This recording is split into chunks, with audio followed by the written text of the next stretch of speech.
अस्सलामुअलैकुम everyone, welcome back to another cooking video by Food Dreams. कैसे हैं आप सब लोग? आई होप आप सब लोग ठीक होंगे, मज़े में होंगे।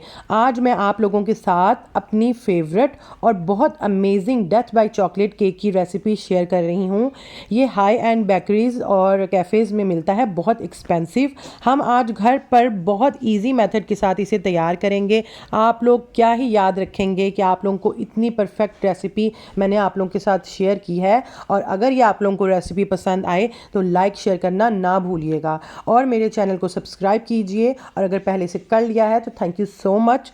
और ऑल नोटिफिकेशन को भी क्लिक कीजिएगा, इससे मेरी आने वाली तमाम रेसिपीज़ की नोटिफिकेशन आपको सबसे पहले मिलेगी। तो चलें इस रेसिपी को बनाना स्टार्ट करते हैं। बिस्मिल्लाहिर्रहमानिर्रहीम। यहाँ पर मैंने एक बाउल के अंदर हाफ़ कप मिल्क लिया है, यानी कि आधा कप दूध, और इसके अंदर मैं ऐड करूँगी 1 टीस्पून वाइट विनेगर, यानी कि एक छोटा चम्मच सफ़ेद सिरका। अगर आप लोगों के पास मौजूद ना हो तो आप इसके अंदर लेमन भी ऐड कर सकते हैं। अगर आपने लेमन ऐड करना हो तो इसके अंदर हाफ़ टी स्पून ऐड करना है, 1 टीस्पून नहीं। दूध को 5-10 मिनट के लिए साइड पर रख देंगे ताकि दूध थोड़ा कर्डल हो सके। और इसके बाद मैंने एक स्टैंड ले लिया है, पतीली के अंदर रख दिया है। अगर आप चाहें तो कोई कटोरी भी रख सकते हैं। और इसे 15 मिनट के लिए मैं दम वाली आंच पर रख दूंगी प्रीहीट करने के लिए। अब जो दूध है वो थोड़ा थोड़ा कर्डल हो चुका है, इससे ज़्यादा हम लोगों ने नहीं करना। जब ये कंडीशन आए तो इसके अंदर मैंने ऐड करना है हाफ कप जो है, मैंने इसके अंदर शुगर ऐड की है, यानी कि आधा कप चीनी का। और इसके बाद मैंने इसे मिक्स कर लिया है। अगर आप चाहें तो इसके अंदर पाउडर फॉर्म में भी शुगर ऐड कर सकते हैं। घर वाली नॉर्मली मैंने चीनी दानेदार यूज़ की है जी। इसके बाद जब ये मिक्स हो जाएगा तो इसके अंदर मैं ऑयल ऐड करूँगी। मैंने 1/3 कप ऑयल ऐड किया है, यानी कि 1/3 कप ऑयल जो हम लोग घरों में आमतौर पर यूज़ करते हैं, सिंपली ऑयल मैंने वही यूज़ किया है। मैं इसे मिक्स कर लूँगी। और आप ये बहुत ज़्यादा मॉइस्ट केक बनेगा, सुपर सॉफ्ट बनकर तैयार होगा। इंशाल्लाह आप लोगों को ज़रूर पसंद आएगा। अब मैंने इसके अंदर हाफ़ कप योगर्ट ऐड कर लिया है, यानी कि आधा कप दही का मैंने इसके अंदर शामिल किया है। अब मैं इसको भी मिक्स कर लूँगी। बहुत ईजी मेथड है, आप लोग जैसे कि देख रहे हैं। अच्छा जी, अब ये हमारे जो वेट इंग्रेडिएंट हैं वो रेडी हो चुके हैं। अब हम लोग ड्राई इंग्रेडिएंट रेडी करेंगे। मैंने इस तरह का एक स्टेनर ले लिया है। इसके अंदर मैंने 1 कप जो है वो मैंने मैदा शामिल किया है, और 1/4 कप मैंने इसके अंदर कोको पाउडर ऐड किया है, और 1 टीस्पून इसके अंदर मैंने baking powder, 1 teaspoon baking soda, और 1 पिंच जो है मैंने इसके अंदर सॉल्ट ऐड किया। और इसके बाद मैं इसको छान लूँगी। एक दफ़ा मैंने आप लोगों के सामने छाना है, एक दफ़ा मैं और ऑफ कैमरे में छानूंगी, क्योंकि 2 दफ़ा अगर आप इससे स्टेन कर लेंगे, छान लेंगे, तो बहुत अच्छा जो है ना वो आपका जो केक है वो राइज होगा, आपका बहुत फ्लफ़ी सॉफ्ट बनकर तैयार होगा। ये बहुत एक पॉइंट है कि इसे आप चाहें तो 2 से 3 दफ़ा भी आप इसे छान सकते हैं, ठीक है। अच्छा जी, अब हम लोगों ने ये अपने ड्राई इंग्रेडिएंट जो हैं वो हम लोगों ने अब वेट इंग्रेडिएंट के अंदर ऐड करने हैं। थोड़े थोड़े से हम लोग करके ये ड्राई इंग्रेडिएंट जो है वो हम ऐड करते जाएंगे और मिक्स करते जाएंगे। आप देख सकते हैं मैं किस तरह से ऐड कर रही हूँ और मिक्स कर रही हूँ। बहुत हल्के हाथ से हम लोगों ने इसे मिक्स करना है, बहुत स्पीडली नहीं यूज़ करना। हम लोग जो है वो हाथ से ही मिक्स कर रहे हैं। आप लोग देख सकते हैं कि इस केक के लिए आप लोगों को बीटर मशीन की भी ज़रूरत नहीं है, और फिर भी ये बहुत सॉफ्ट और स्पंजी बनकर तैयार होगा। तो चलें मैं इस सारे बैटर को डालकर मिक्स कर लेती हूँ, फिर आपसे मिलती हूँ। बैटर बिल्कुल रेडी हो चुका है, आप लोग देख सकते हैं। इसकी जो कंसिस्टेंसी है वो बहुत रिबन की तरह फ्लोई होनी चाहिए, और हम लोगों को ऐसी ही चाहिए थी। मैं आप लोगों को एक दफ़ा फिर से दिखा देती हूँ। जो इसकी कंसिस्टेंसी है वो रिबन की तरह फ्लोई है, और हम लोगों को ऐसी ही कंडीशन चाहिए थी। तो हमारा बैटर बिल्कुल रेडी हो चुका है। अब हम अपने बैटर को जो है वो मोल्ड के अंदर ट्रांसफ़र करेंगे। मैंने मोल्ड ले लिया था यहाँ पर, ये 1 kg वाला है। इसके अंदर 1 kg के लिए केक तैयार होता है। मैंने इसके अंदर यहाँ पर बटर पेपर लगाकर ग्रीस करके बटर पेपर लगा दिया था। अगर आप चाहें तो मैदा भी डस्ट कर सकते हैं, तो भी इजीली निकल आएगा केक, ठीक है। अब मैंने यहाँ पर केक डालने के बाद टैप किया 1-2 दफ़ा, और इसके बाद मैं 35 मिनट के लिए इसे रख दूँगी जी। 35 मिनट गुजर चुके हैं। मैंने केक रख दिया था बेक होने के लिए इस पतीली के अंदर। हमारा केक बिल्कुल रेडी हो गया है। मैं इसके अंदर कोई भी आप नाइफ़ या फिर टूथपिक वगैरह डाल के देख सकते हैं। अगर क्लियर आए तो आप समझ जाइएगा कि आपका केक बिल्कुल रेडी हो गया है। मैं इसे ठंडा कर लूँगी अच्छी तरह से, फिर इसके ऊपर हम फ्रॉस्टिंग करेंगे जी। फ्रॉस्टिंग के लिए यहाँ पर मैंने चिल्ड जो है वो व्हिपिंग क्रीम ली है। ये मैंने फ्रीज़र के अंदर रख दी थी, और फ्रीज़र के अंदर रखने के बाद ये बहुत ज़्यादा ठंडी है, लेकिन ये क्रिस्टल फ्री है, ठीक है। और मैंने अपने बॉल को भी जो है वो फ्रीज़र के अंदर रख दिया था ताकि अच्छी तरह से ये बीट हो सके और अच्छी सी जो है वो हमारी इसकी कंसिस्टेंसी बिल्कुल क्रीमी सी आ जाए, यानी कि जिस तरह की हम लोगों को चाहिए उस तरह से व्हिपिंग क्रीम बनकर तैयार हो जाए। ठीक है, अब ये कंडीशन आपकी है, आप पर डिपेंड करता है आपकी बीटर मशीन पे कि वो कितना टाइम लेती है, कितनी उसकी स्पीड है। ठीक है, मुझे यहाँ पे 4 साढ़े 4 मिनट लगे थे, तो हमारी इस कंडीशन में आ गई है क्रीम। जब इस कंडीशन में आ जाए तो हमने बस कर देना, इससे ज़्यादा हमने बीट नहीं करना इसको। अब मैं इसके अंदर चॉकलेट ऐड करूँगी। मैंने यहाँ पर पीनट चॉकलेट ली है, मार्केट से इजीली अवेलेबल है, और अगर आप ना डालना चाहें तो आप चॉकलेट के अंदर जो है वो पीनट ऐड खुद से कर दीजिएगा।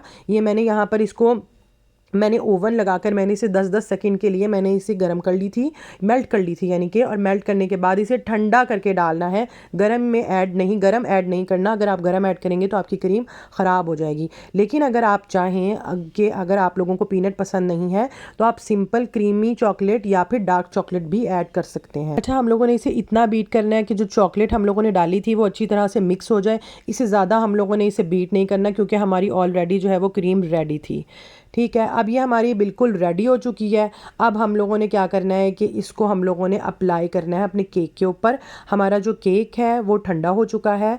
अब मैं इसको क्या करूँगी कि मैं इसको निकाल लूँगी किसी प्लेट पर, ईज़िली निकल आएगा क्योंकि बिल्कुल ठंडा हो चुका है। गरम आप लोग ना निकालिएगा, अगर आप गरम गरम को निकालेंगे तो ये इतना मॉइस्ट बनकर तैयार हुआ है, इतना सॉफ्ट और स्पंजी बनकर तैयार हुआ है कि ये बिखरने लगेगा, ये टूटने लगेगा। तो इसी वजह से मैंने जो है वो ठंडा होने के बाद मैंने इसे निकाला है, और अब मैं इसे काट लूँगी। अगर आप चाहें तो नाइफ़ की मदद से भी काट सकते हैं, लेकिन जो इजी मेथड है वो थ्रेड से बहुत इजीली जो है वो कटिंग हो जाता है। ये बहुत इजी मेथड है, जो बिगनर्स हैं वो भी आसानी के साथ जो है वो अपना केक जो है वो कटिंग कर सकते हैं। अगर आप चाहें तो इसकी 3 लेयर्स भी कर सकते हैं, लेकिन मैं इसकी 2 लेयर कर रही हूँ, 2 लेयर्स में इसको मैं काट रही हूँ। इस तरह से आप लोगों ने किनारों के ऊपर जो है वो थ्रेड लगा देना जितना आप लोगों को चाहिए, और स्पीडली जो है आपने थ्रेड को खींचना है, तो आपकी जो है वो 2 लेयर बनकर तैयार हो जाएंगी। चाहें तो आप 3 भी लेयर कर सकते हैं, आप चेक कर सकते हैं। इसका बहुत अच्छा जाला बनकर तैयार हुआ है। अगर जाला अच्छा बनकर तैयार हो तो समझ जाएं कि केक बहुत परफेक्ट बनकर तैयार हुआ है, और अल्हम्दुलिल्लाह ये केक बहुत परफेक्ट बनकर तैयार हुआ है। ठीक है, अब मैं इसके अंदर जो है इसको मैं मोल्ड के अंदर डाल लूँगी, और मैं इसकी फ्रॉस्टिंग मोल्ड के अंदर ही करूँगी, क्योंकि अगर जो बिगनर्स हैं उसके लिए भी ईजी रह जाएगा। लेकिन अगर आप चाहें तो वैसे भी कर सकते हैं, कोई मसले वाली बात नहीं है।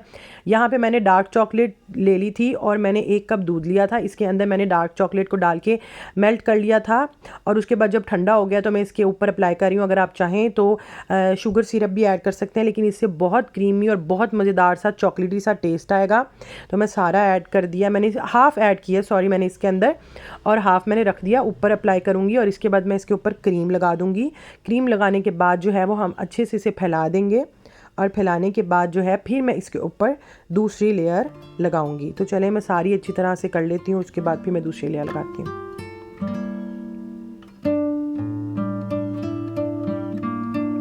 जी, क्रीम अच्छी तरह से मैंने सेट कर लिया है, लगा दी है, और उसके बाद मैं दूसरी लेयर रख रही हूँ। और दूसरी लेयर रखने के बाद जो है अब मैं इसके ऊपर फिर से जो है वो मैं ये जो मैंने बनाकर रखा हुआ था दूध वाला जो है ये मिक्सचर, वो मैं इसके अंदर ऐड करूँगी। मैं सारा डाल दूँगी, और उसके बाद जो है वो मैं जो क्रीम है वो जो हमारी हाफ़ क्रीम जो है मैं इसके ऊपर अप्लाई कर दूँगी। अच्छा, अगर फिनिशिंग नहीं आती है तो कोई मसले वाली बात नहीं है, क्योंकि हमने इसके ऊपर जो है वो चॉकलेट गनाश ऐड करनी है।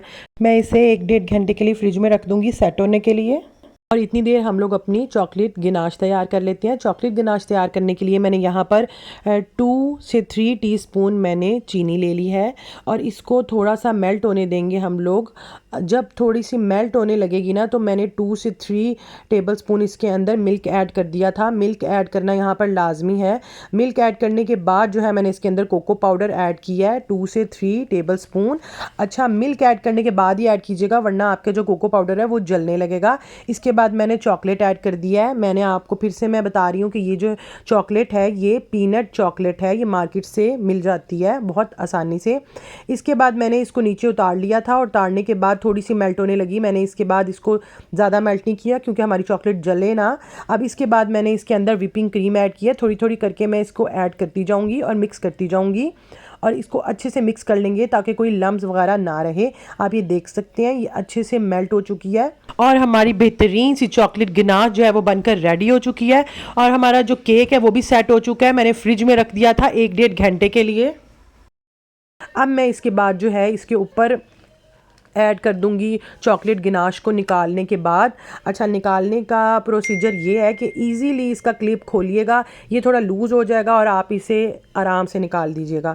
तो चले मैं इसे निकाल लेती हूँ, फिर मिलती हूँ। केक जो है वो मैंने निकाल लिया था और फिर फटाफट जो है इसके ऊपर मैंने चॉकलेट गिनाश जो है वो मैंने स्प्रेड कर दी। चॉकलेट गिनाश जो है वो आप लोगों ने गर्म नहीं डालनी वरना केक ख़राब हो जाएगा। फिर उसके बाद मैंने फ्रिज में रख के इसे अच्छे से सेट होने दिया, ठंडा होने दिया, और ये ठंडा 2-3 घंटे में अच्छे से सेट हो गया था, ठंडा हो गया था क्योंकि मौसम भी चेंज हो रहा है, तो ये 2-3 घंटे में अच्छा सा सेट हो जाता है।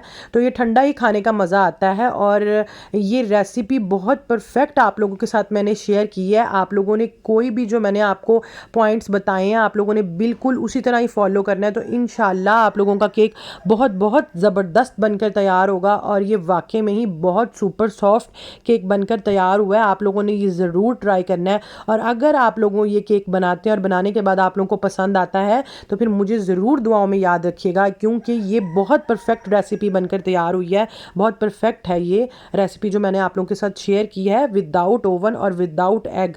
तो चलें मिलते हैं नेक्स्ट वीडियो में, तब तक के लिए अल्लाह हाफिज़।